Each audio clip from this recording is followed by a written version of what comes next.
د نبی پاک صلی الله علیه وسلم په عمل کې په خصوصي توګه الله پاک امت لپاره یو پیدا اخیدا.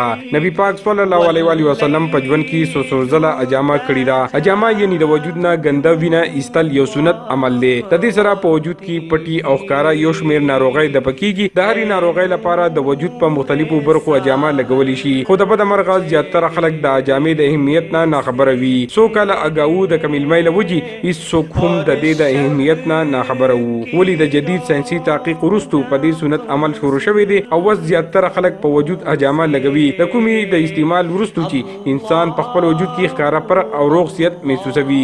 اجامه بس یار طبیعت مو خوشاله او صحت مو ښه او بیماری هم ټکی لکه ما خو د ژوند بیماری ده او کله ما اجامه کړی د سټي ما ته ډېری داسې تکلیفونو چې هغې د نور ډاکټران او د هغې څه حل نه و، خو ولې چونکې چې دا د سنت رسول دی نو په هغې په وجه باندې الله رب العزت ما ته شفا راکړه. دغه څښاک نه په څوک کمزوري کېږي، نه چاته څه تکلیف وي او بلډ پریشر دپاره، الرجي دپاره، ارقالنسا دپاره، دغسې ګردو مریضي او یا نور ټینشن یې ورته معدې دپاره او چا بچی نه کېږي. د دې تقریبا ما ته چې پکې کم علاجونه معلوم دي تقریبا داسې 45 پورې.